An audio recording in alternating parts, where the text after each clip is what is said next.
নমস্কার, আমার চ্যানেল ঝিনুক স্ট্রিম ওয়ার্ল্ডে আপনাদের সবাইকে স্বাগত জানাই। আমি আজকে নরম তুলতুলে সফট ইডলি বানানো আজকে রেসিপি নিয়ে এসেছি। তার জন্য আমি নিয়েছি 3 কাপ চাল। আমি এখানে সেদ্ধ চাল আর আতপ চাল মিশিয়ে নিয়েছি। 1 কাপ বিউলির ডাল আর 1 চামচ বড় চামচের মেথি ভিজিয়ে রেখেছি। সারা রাত ওভারনাইট ভিজিয়ে রেখেছি। সেটিকে ভালো করে পেস্ট করে নিলাম মিক্সিতে, নিয়ে ভালো করে এটাকে ফেটিয়ে নিলাম। ভালো করে ফেটিয়ে নেওয়ার পর ওটাকে কিছুক্ষণের জন্য অন্তত 5-6 ঘন্টার মতো ফার্মেন্টেশনের জন্য রেখে দিয়েছি। ভালো করে ওটা ফার্মেন্টেশন করে নিলে বেশ ইডলিটা সফট নরম হয়। দেখুন ফার্মেন্টেশন হয়ে গেছে। 6-7 ঘন্টা পর ফিরে এসেছি। নিয়ে ফার্মেন্টেশন করার পর আবার সামান্য নুন দিলাম, তাতে নুন দিয়ে ফেটিয়ে নিলাম। ইডলি স্ট্যান্ডে সাদা তেল একটু মাখিয়ে নিলাম। সর্ষের তেল নিলাম না, যাতে একটু হলুদ হলুদ ভাব এসে যায়। সাদা তেল, রিফাইন্ড অয়েল নিয়ে নিয়েছি, মাখিয়ে নিলাম। নিয়ে ইডলি স্ট্যান্ডে দিয়ে দিলাম। আপনি ছোট বাটিতে করেও এটি দিতে পারেন। এটি খুব একটা ভালো হেলদি রেসিপি, হেলদি ফুড। এটি সবাই খেতে পারবেন, এতে কোনো তেল মশলা থাকে না। সাম্বারের সাথে দারুণভাবে সবাই পছন্দ করে। ইডলি দিয়ে দেবেন ইডলি স্ট্যান্ডে। আমার এখানে 4টি স্ট্যান্ড আছে। আপনার একই রকমের বাটি থাকলে বাটিতেও করতে পারেন। থালার উপর বাটিগুলি বসিয়ে দেবেন, দিয়ে ইডলি ব্যাটারটা দিয়ে দেবেন। ব্যাটারটা কনসিস্টেন্সিটা ঠিক মতো রাখবেন। খুব পাতলাও করার দরকার নেই, খুব মোটা করারও দরকার নেই।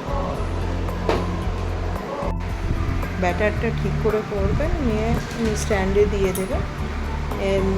ভালো করে একটি কড়াই, আমার কাছে ইডলি কুকার নেই, আমি একটি কড়াই নিয়েছি। কড়াইয়ের মধ্যে ননস্টিকের কড়াই নিয়েছি, তার মধ্যে সামান্য জল দিয়ে ইডলি স্ট্যান্ডটাকে বসিয়ে দেবো।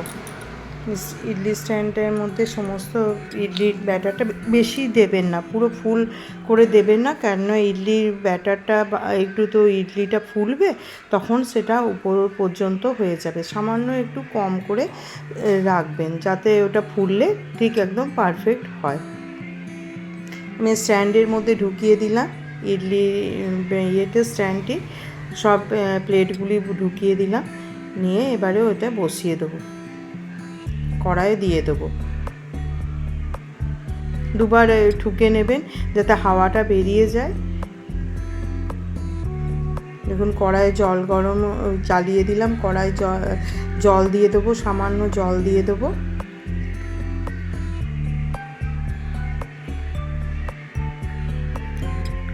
দেখুন ইডলিটা একদম হয়ে এসেছে।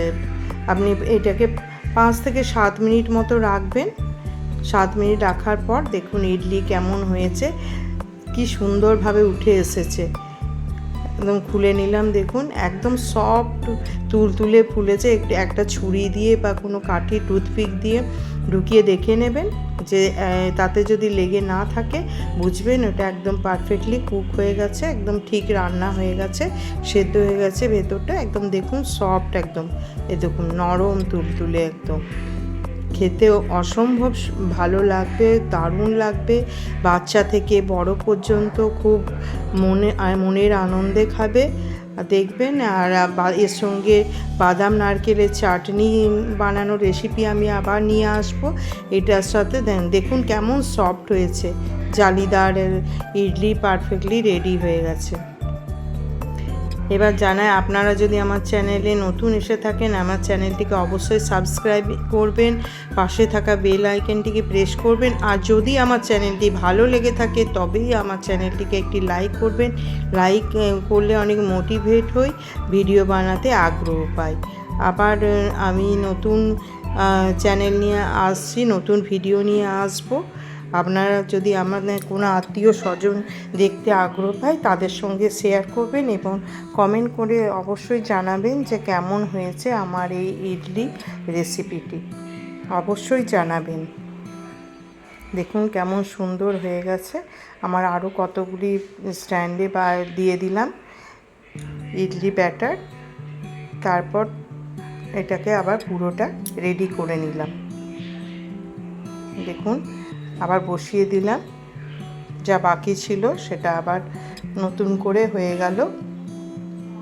ঢাকা দিয়ে দিলাম, ঢাকা দিয়ে ওটাকে আবার নতুন করে রেডি করে নিলাম।